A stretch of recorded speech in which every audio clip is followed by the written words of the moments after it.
Hi everyone, Anthony Sadtano here. Spring training, typically a time of optimism, joy, and players in new places. Keyword there, typically. Over this Major League Baseball offseason, there was a constant controversy regarding the players versus the owners in a much discussed power struggle. Spring training began at a time where at least 6 marquee free agents hadn't signed, which was really unusual, most notably slugger JD Martinez and Eric Hosmer. Both have signed by now, but not without drama. Martinez passed on an apparently laughable 5-year, $125 million contract, and Hosmer's camp felt the right to be disgusted that their one-time All-Star client wasn't receiving a 9-year deal. So the top 5 or so free agents are all signed now. The issue should be over, right? No, sir.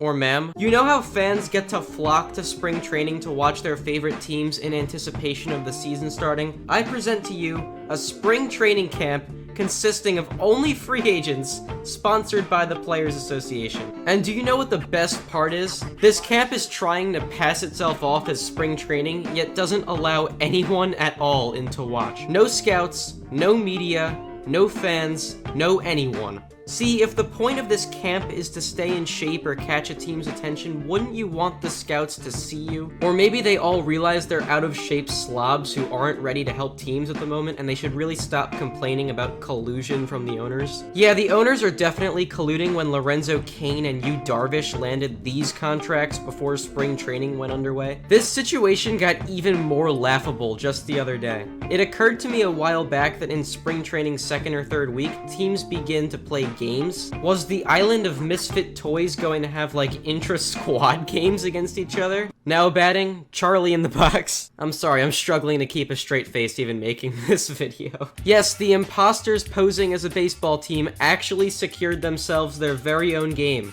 against a minor league team from Japan. I would tell you what happened in the game, but I don't know because no one's ever allowed into loser camp to see it. Wait, I wonder if they had their own uniforms since they're not actually a team. Did they work out in t-shirts of themselves? This whole off-season was littered with talk of how underpaid baseball players should go on strike, said by a man making $16 million per year. Personally, here's why I think the offseason was considered slow and that no one signed. Every team realized that they have a Jacoby Ellsbury contract, or a Wei-Yin Chen contract, or a Jason Hayward contract. The owners actually woke up somehow and realized that players most often decline and become financial burdens as they age. So let's use JD Martinez as an example. A man with at most 2.5 years of relevancy, sitting at age 30, and having a career most comparable to Jason Bay, wants to be paid $25 million when he's 36 years old. The owners have finally agreed with everyone with a brain that realizes that that's not worth their money. I bet if you asked any baseball fan at a restaurant or something right now if JD Martinez will be worth a $25 million salary 5 years from now,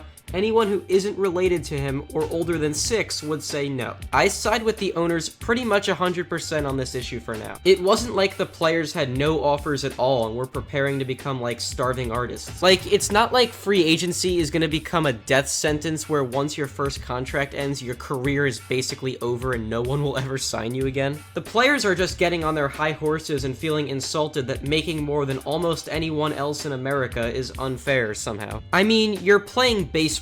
There are far more important jobs to our economy and society functioning than playing a sport. I think the players should be grateful for a lot of the salaries they've accrued, and it's definitely enough to live off of and start a family or invest in Bitcoin or whatever you want to do with your money. Now, I know this topic is already kind of dead, but I still felt the need to make a video on it for a couple reasons. For one, we need to document and remember the days of free agents only spring training. And unfortunately, the possibility of a strike is still not eliminated. It's not unrealistic to assume that there will be a work stoppage within the next few years. Alright, that's it. I'm done rambling. Goodbye. You can go back to watching Logan Paul now.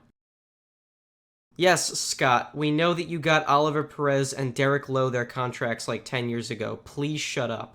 You spend far too much time with your computer. It's not healthy. It's my life. That's so very, very sad. I call the shots, I run the bulls, I'm Michael Jordan. Hit it with a little bit of push and a little bit of pull when a goddamn mic recording. I bring the heat, I rep the east, I like the south, so I don't even know what to do with the gold that I get. Bitch, I'm Michael Phelps. I'm like LeBron, I get the gold, I'm Sherry Khan, yo carry bronze. I'm Randy Moss, I'm Mary Khan, my game on Royce, I'm Barry Bonds.